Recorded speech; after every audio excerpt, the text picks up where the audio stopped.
And welcome to the Bob Bryant, Jeff Goodman, Tanguay Along for the Ride podcast. And we got a lot to do. We have a ton on the table. All right, let's get to it, guys. My mind is ready. My mind isn't going to explode. Bob, I'll start with you first regarding Ime Udoka.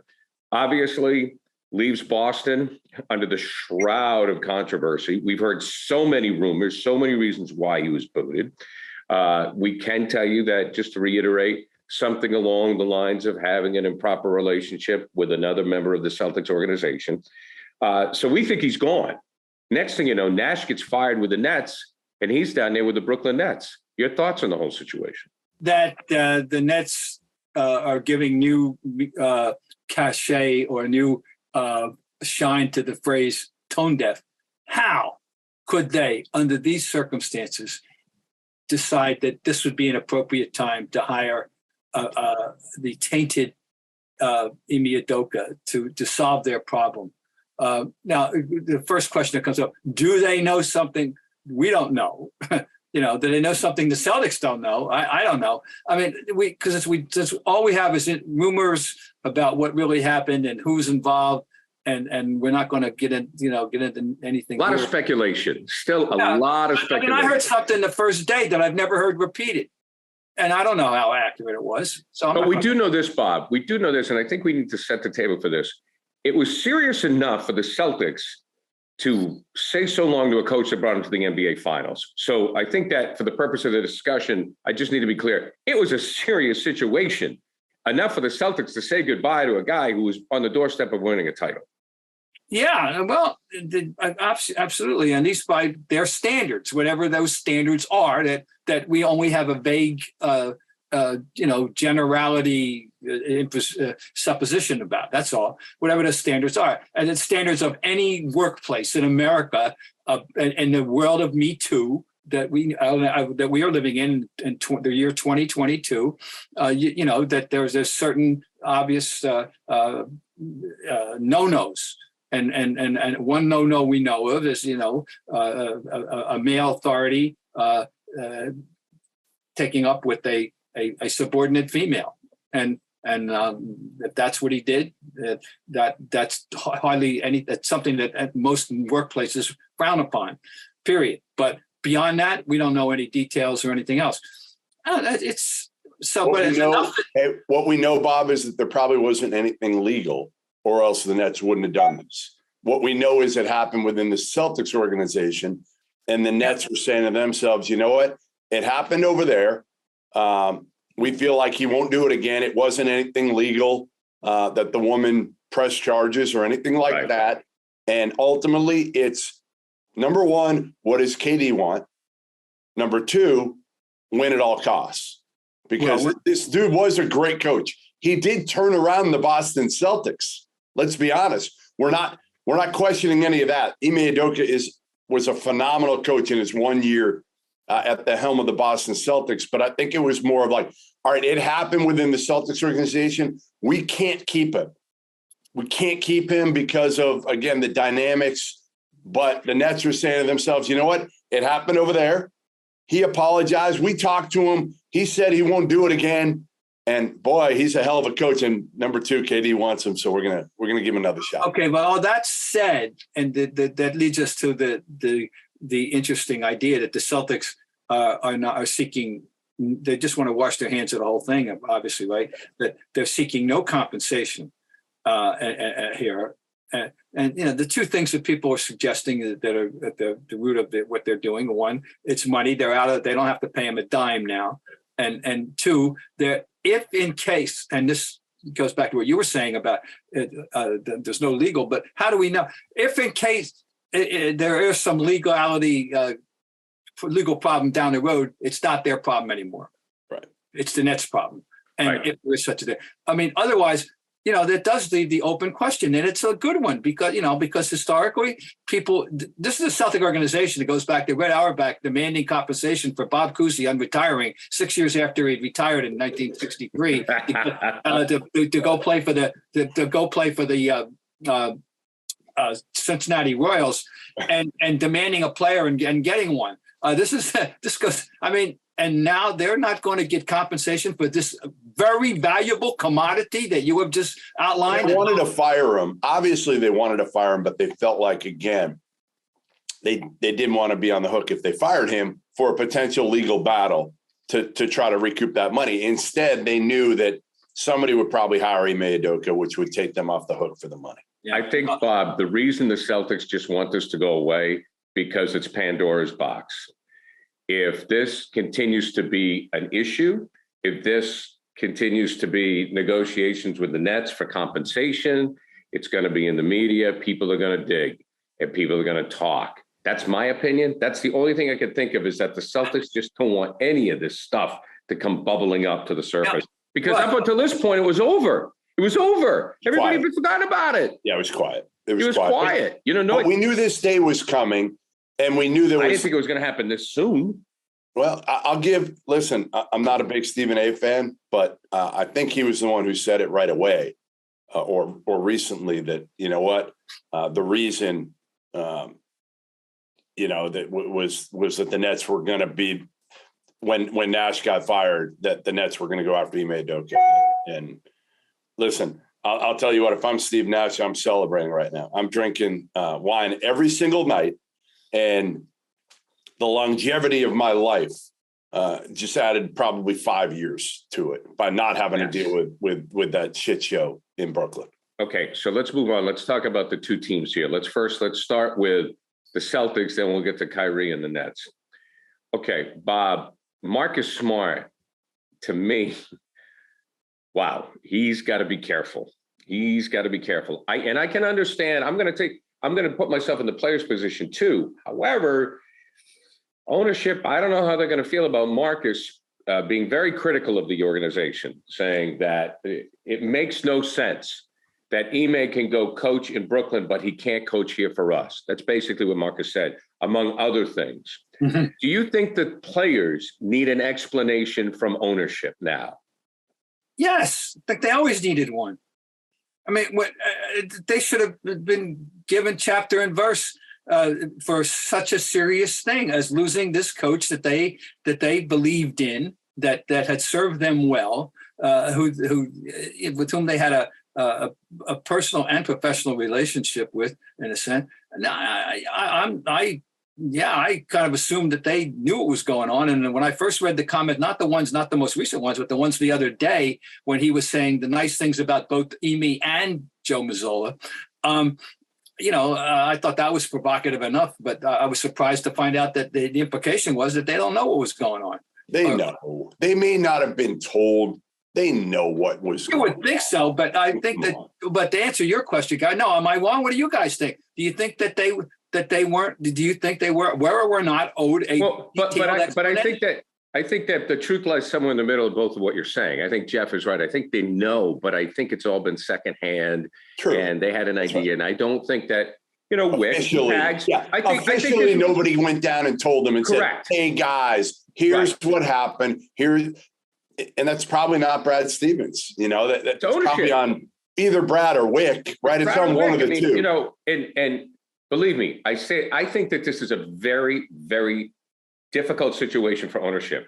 When you have lawyers and all this involved, I mean, it is so hard for them to deal with this. And quite frankly, they're dodging landmines with this stuff. Okay. So, but I do think, Jeff, that I do think right now ownership should have a team meeting and say, this is why we did it. Here are the ramifications, guys.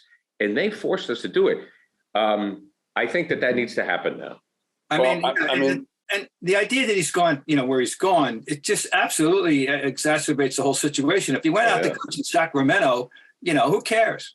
They wouldn't, nobody around here would care. Nobody. But this thing going in the division and the the hot potato that the net, that are the Nets are the Nets.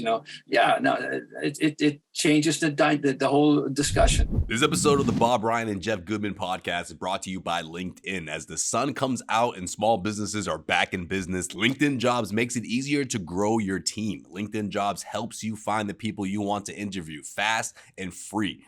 What I love most about LinkedIn is their range. Create a job post in minutes on LinkedIn Jobs to reach your network and beyond to the world's largest professional network of over 810 million people. Then add your job and the purple hiring frame to your LinkedIn profile to spread the word that you're hiring so your network can help you find the right people to hire. Simple tools like screening questions make it easy to focus on candidates with just the right skills and experience so you can quickly prioritize who you'd like to interview and hire. It's why small businesses rate LinkedIn Jobs #1 in delivering quality hires versus leading competitors. LinkedIn Jobs helps you find the candidates you want to talk to faster. Did you know every week nearly 40 million job seekers visit LinkedIn? Post your job for free at linkedin.com/scribe. That's linkedin.com/scribe to post your job for free. Terms and conditions apply. Well, do you think what Marcus said is going to cause a problem, Jeff? I mean, here's the quote. Obviously we wish he was here. We have no control over that. It definitely sucks. I guess it was deemed that whatever happened was enough for him not to be the coach here, but I guess not enough for him not to be a coach anywhere else, obviously. Again, I think he's just looking at it from a standpoint of, all right, listen, why couldn't he have gotten a second chance here? He's getting one somewhere else. Why couldn't they suspend him for the year and still bring Ime Udoka back or suspend him for half the year? Marcus is the one guy who wears his emotions on his sleeve on this team, right? Mm-hmm. Everybody else thinks before they speak. Al Horford, he's never going to say anything flammable. Tatum, that's not him. Even Jaylen Brown, who's outspoken, is very calculating in what he says. Marcus says what he believes, and there's no filter in it. And you got to respect him for that. I don't think this will hurt him as long as Marcus Smart plays at a high enough level and they keep winning games. He'll be fine. Yeah, I mean, that's I think it's internally, I suspect it'll be looked upon as Marcus being Marcus, and they've learned to live with him. He is the longest tenured player. Remember, they've seen it all in a sense with and heard it all with Marcus. You take the good and the bad with Marcus, right? Yeah. There's a lot of really good, and then there's some bad with Marcus. So, but the bad is also a lot of truth. I wouldn't even go bad. I'd just go truth. Yeah, I would go with just no, I don't know. Well, that's what it is here. It's what we know most of the team is probably feeling, but Marcus has the balls to say it, and give him credit for it, and the playing stature to do it too. Yes. Yeah. Okay, final question on this, Jeff. Do you think Wick should have a sit down with Marcus and explain it to him? I think we're past that. I don't think that matters. All right, let's go to the road show of Kyrie Irving. Kyrie Irving, for people, just to remind people, tweeted out an anti-Semitic film, was slow to apologize, has since apologized and offered $500,000 to the ADL, the Anti-Defamation League, which they have turned down. I don't know, Bob, your thoughts on I just don't think he's just not worth it. It's the thing is you have to decide if he is worth it, because he is extraordinarily talented. He's still talented, and it's a conundrum there. What is true is, to me, as I've said from the beginning, this is a classic example of the old adage, a little knowledge is a dangerous thing. He isn't stupid, but he's not remotely as smart as he thinks he is. And he has developed this idea that he's some kind of deep thinker. And he's smarter than the rest of us. And he calls himself a beacon of light. He's dangerously, half-informed person, and it never ends, and it won't end. And the Nets, I said when he was here, that when he left here, that it won't be his last stop. And of course, it wasn't. And He's smarter than everybody else. That's all. He is what he is. We know it. We know it now. And the Nets now are the latest to find out. But the question that the question is, do you put up with the crap because of what you get on the court? Well, when he plays a game as he did the other day, 2 for 12, 4 points, no. But that's an aberration. He's, we know that he's better than that. But this is what you get. This is the Cleopatra and the Asp. You knew damn well what I was, and they should have known damn well what he was. No, they knew. Come on, everybody knew. Everybody within the league knew. Here's what I'll say with Kyrie, and I've known him since he was 16 years old. Okay, dealt with him at 16 as a high school player. Dealt with him at Duke. Been around him a little bit in Cleveland, obviously in Boston, and now he's with Brooklyn. And here's what I'll say. In my 30 or so years of covering, I haven't been doing as long as Bob, but I'm probably about 30 years or so. I've been covering sports at all levels, every sport. I will put Kyrie Irving up there as the most condescending athlete that I have ever been around at any sport at any level in 30 years. Wow. Yeah, he thinks he's something that he is not, and he just is. And who? I don't know. This kid, who's going to tell him? Obviously. You can't. Well, it's got to be Kevin Durant.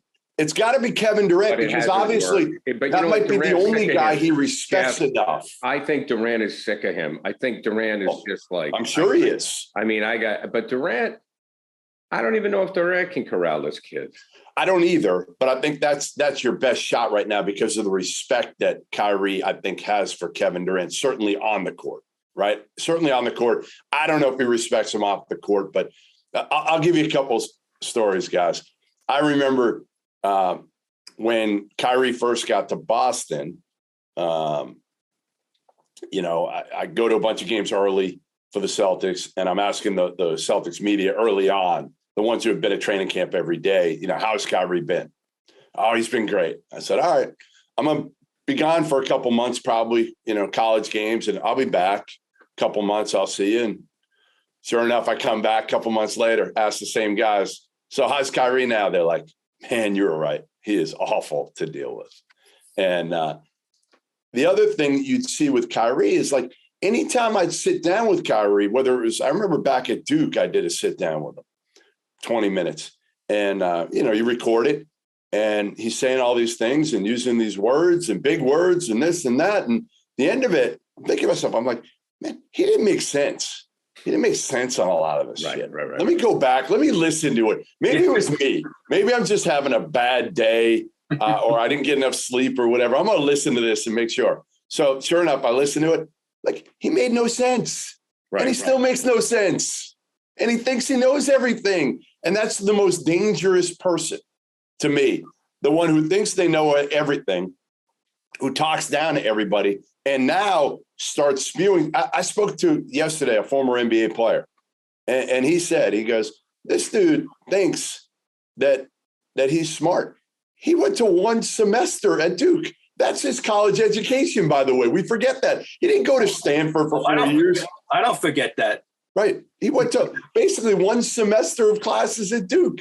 Come on. Like, I'm done. I'm done with Kyrie. Like, to me, my nickname for Kyrie from now on is condescending Kyrie. That's who he is.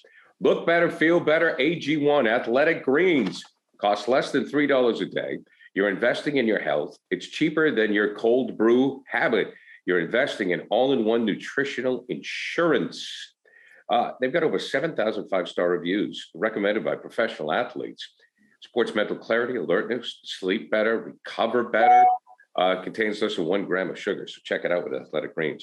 Right now, it's time to reclaim your health and arm your immune system with convenient daily nutrition. It's just 1 scoop in a cup of water every day. That's it. No need for a million different pills and supplements to look out for your health. Go to athleticgreens.com. Okay.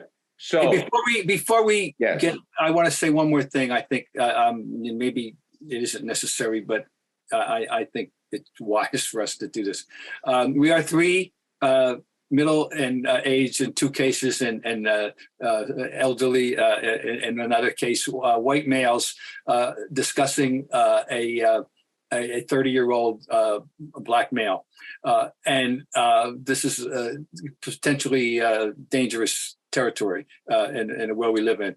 I want to stress the idea, the fact that several of our very esteemed African-American colleagues in this business have absolutely eviscerated Kyrie Irving in the last 24 hours. The player I spoke to was black, by the way, former NBA player. And friends of people I consider friends and respect in this business who happen to be African-American are just torching this guy. So I just want to make it clear that, in no way is there a racial component to our denunciation of him at all. He just happens to be African American. He is a ill-informed person that thinks he is a genius, and he just happens to be African American. I just want to make that statement. Gary, are we going to talk at all about the Nets punishment that they put on Kyrie of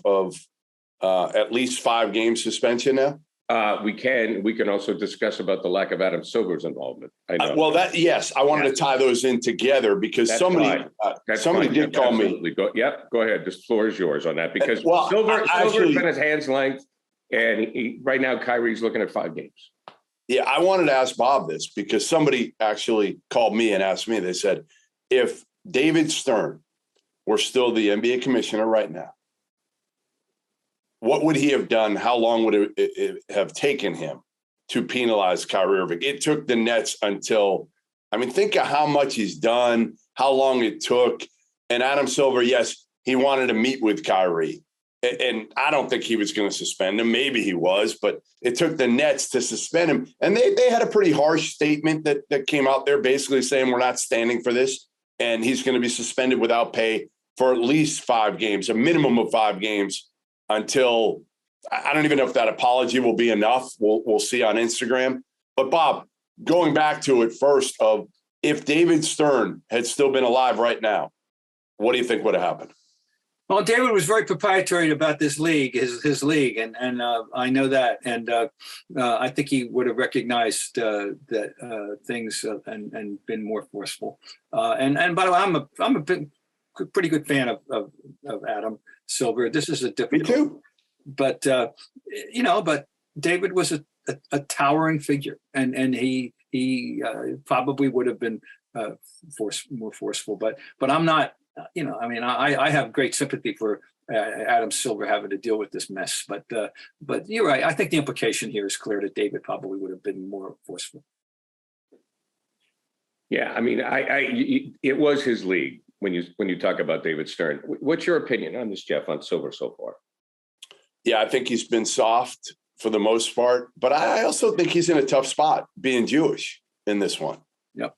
You're in kind of a tough spot, and again, I think he waited and was hoping that the Nets would do something, right? And finally, almost Kyrie first. It was almost like FU, right? That they wanted the apology and he wouldn't give it. Right? Like publicly, everybody wanted it, and he just fought it. And finally, the Nets had no other choice but to suspend him. To me, again, I think it comes down to win at all costs. And you're hiring Ime Udoka. You've got Kevin Durant. You've got a window here. So yes. He's going to be back. I'd be surprised unless he does something else. Which now he's apologized on Instagram. I don't know how much I actually believe his apology or feel that he did it because he felt like he was backed into a corner here and still wants to play basketball. And again, the hardest part for me is I've still seen Kyrie on his best days. So I'm torn because again, most days he is that condescending figure that I talked about. But man, there are some days where Kyrie is super likable, obviously is very gracious with his time and helping people. So there is another side of Kyrie, and that's what I think makes it even that much more difficult to try to. I keep hearing these references to the community work and the charity work and stuff, and I'm not denying, doubting it. And so yes, I can see that. This is what the complicated factor here And once this is what players said who played with him. They would literally tell me it was like we were walking on eggshells. We never knew when we walked in the locker room or we walked into practice every single day what Kyrie we were going to get. Right. So now the Nets have a situation where they brought in a new coach, and hopefully, in their eyes, Durant and everybody comes together. So let's talk about it on the floor. Jeff, in your opinion, will this work for the Nets this season? No, I don't think so. I mean, again, they got too much drama going on. Too much drama, and you're not dealing with a bunch of 26, 27-year-olds in their prime right now. You're dealing with still an older Kevin Durant, an older Kyrie Irving to some extent, Ben Simmons, who's got his own issues right now, and now you're bringing in a coach that he's got baggage. I just, there's too much drama there, and they can't guard Bob Ryan right now. Well, I had some good low post moves stuff, so I don't know. That's right. But you mentioned Ben. I mean, and I forgot for about 10 minutes here. I forgot that Ben Simmons existed. But you throw him into the middle of this with his own issues, and boy, he has issues. What a mess! Because the word everybody used, the popular word, the word of the times, dysfunctional. Okay, fine, whatever. But I by the way, gentlemen, I'm giving you a sneak preview, not a sneak preview, but I alert you to my Sunday column forthcoming in the Boston. Oh, I can't wait! I've addressed the Nets in a way that not everybody is doing, and so I call your attention to it. That is a must read. The one thing I will say to wrap this up, I'm just really disappointed as a basketball fan that the Nets with Durant and Harden and Kyrie didn't work, because I thought on the floor, we love all those players. And I just was looking forward to great basketball, and it hasn't happened, which is a bummer. Speaking of that, excuse me. As far as the Celtics are concerned right now, guys, how do we feel about Coach Mazzulla? How do we feel about their start? And Bob, I'll give you the floor. Ambivalent to a degree. It would have been nice to sneak out one of those Cavalier games, but we did feel that, I think the three of us, that Cavaliers had improved significantly in the offseason, and now elevated themselves into a Eastern Conference contending role. And so congratulations, Cavaliers. You won these two important, nice games. There's been good, a lot of good. And Brogdon turned out to, is going to be what we thought he was, and all that. Rebounding would be an issue, and it is. I'll go back to what I was told by the general manager, that they need to want to tread water until they get Mr. Williams back. So it's predictable that would be a weakness, and that's all I can say. As far as Joe Mazzulla is concerned, it's funny, what the great thing that everyone is now harping on is this timeout thing that he doesn't like to call times out. And the last guy that that had that as a part of his image was Phil Jackson. I can remember this being an issue back in when he was coaching the Lakers and against the Celtics and those in 2008, and that he would sit there while the things were happening. But I don't know how, Jeff, what do you think of all that? I mean, how much of an issue is it, or should it be? He's going to learn. I mean, that's the thing, is he's 7 games into his NBA coaching career. 3 years ago, he was the head coach at Fairmont State. So, we got to give him a little bit, like we did with Ime, right? We gave Ime. Hell, they were 19 and 22, right? Sure. Yeah. I mean, you had to give him 40 games, and we were ready to fire him. Some people, we actually weren't. We were saying it wasn't on Ime. He had a lot of bad habits to correct on that team. But, Joe Mazzulla is dealing without Robert Williams. He didn't have Gallinari. Now, they didn't have Gallinari last year. But yeah, I mean, I think he's done fine. I mean, again, if they can be without Robert Williams, if you told me that they're a top 3 or 4 seed and they get home court advantage without Robert Williams before he comes back, they're a top 4 team and they have home court advantage for the first round, then to me, Joe Mazzulla has done his job. Oh, yeah.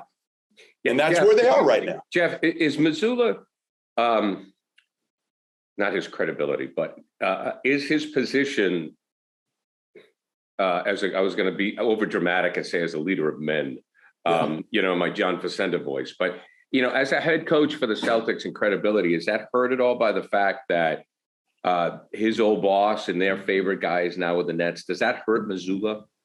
Well, on one hand, it hurts him because those players are going to be looking at now what Ime does. And Ime can only go up. I mean, that's the thing. It can't get really worse in Brooklyn. I mean, it can, but it can't. Right on the court, the results have been atrocious. So they're going to be better, most likely. And they may be better without Kyrie to some extent because, again, they less drama if he's away from the team.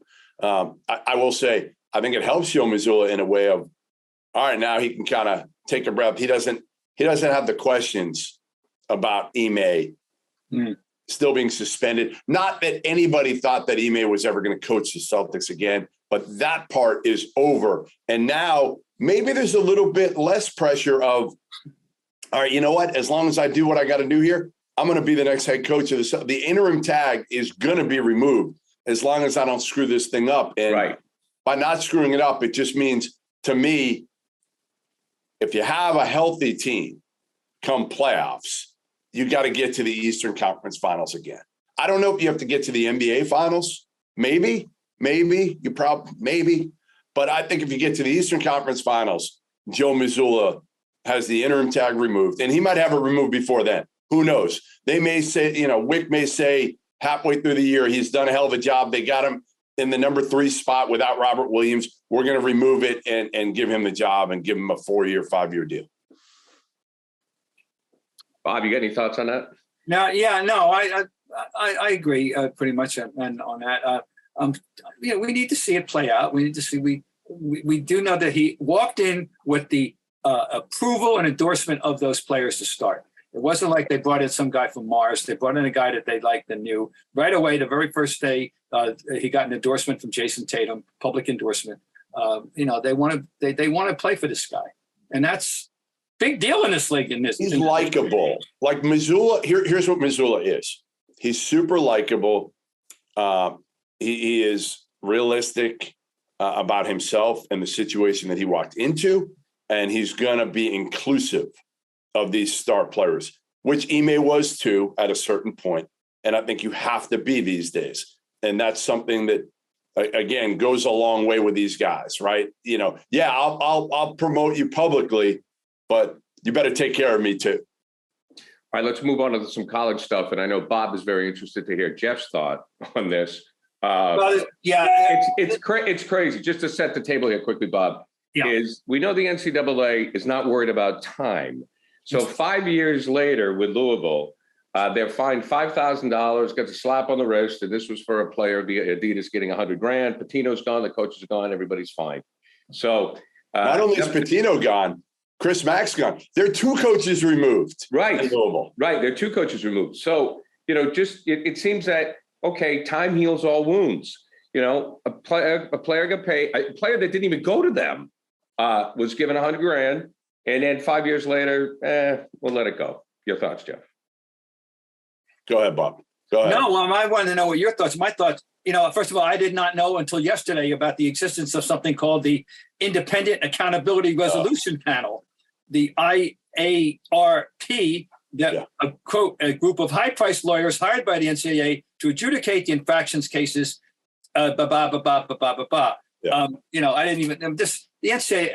5 years. How long should it take? What is this? Bob, we could go on for 2 hours about all that kind of stuff. And the final analysis, Louisville got the proverbial slap on the wrist. Nothing. Their program has gone to what? Right. Terrible. Blank in the last 5 years, though, from a premier and program to nothing, right? Not nothing, but not much. They're bad right now under first-year head coach. And they were in a royalty. They were part of. Here's the part you're going to love, Bob. Here's the part you're going to love. This IARP, which I remember talking to the woman who ran it a few years ago, and they were building this thing up. It was going to be the next great thing. A bunch of independent people, judging instead of people that were under the NCAA's roof doling out punishments. Well, it's already gone, by the way. It's already going to be gone. This is it. IARP is going to be abolished here after these next few cases that need to be resolved, Kansas, Arizona, and LSU. So it's been a shit show and hasn't worked. And but you know who's Kansas, Jeff, sorry to interject, but speaking of Kansas, got 4 games self-imposed. Correct. For things that happened in 2017. Same thing. Right. So the beauty of the IARP, Bob, is that it's been atrocious, right? A complete train wreck. But you know who loves it? One Rick Pitino. because Rick got nothing. You know, he skated by yesterday when they came out with their penalties. And Rick's now at Iona, and Rick's had obviously multiple issues over the years at Louisville. This was the final straw. When it came out that Brian Bowen, the player in question, was given $100,000 by Adidas, it was the final straw for Rick Pitino. It wasn't like this by itself got Rick Pitino run out of Louisville, but the Louisville community, the board of directors, everybody had enough of all the bullshit of Rick. So they said, you know what, like, you're out of here. You're out of here. So Rick was applauding the IARP yesterday and saying, well, it's not done by hearsay like the NCAA's investigations have been done. It's done with facts. And I agree with him on that part of it. Like, it's a little bit better in that regard. But obviously, if it was good, it wouldn't be abolished here after the next few. Right. Yeah, Bob was having a good laugh about this whole situation. How about this? So I was in Newport, Rhode Island, guys, this past couple days. Yeah. My anniversary. So we went to Newport for a couple days. Congratulations. She hung in there. She did. Yes, she did. She's hung in a long time, 22 years. So 5+ years ago, September 26, 2017, I woke up at the Marriott in Newport, you know, just down the street from where I was staying, woke up, got a cup of coffee, was going to head over to Salve Regina for Celtics training camp, and the Kyrie Irving era in Boston and Gordon Hayward era in Boston was supposed to start that day. And I woke up, got a cup of coffee, went back to my hotel, was a little bit late, and then all hell broke loose with the FBI putting out, you know, arresting Book Richardson and Tony Bland and all these guys all across the country, 11 guys getting arrested as part of the college basketball sting operation. That was 5+ years ago. I was back in Newport, Rhode Island, breaking the news that Kansas had self-imposed a 4-game suspension for Bill Self and Curtis Townsend, their assistant. And then the next day, the Louisville stuff comes out. 5+ years later, that stuff is still going on. It's amazing. It's ridiculous. All right, guys. Listen, thank you so much. This has been a lot of meat on the tables. Well, next time, let's hope there's more talk about what happens on the court than off. Yeah, I don't know, dude, but I'll tell you, it's what kept us going all summer, Bob. Bob Ryan, Jeff Goodman, and Gary Tanguay. Okay.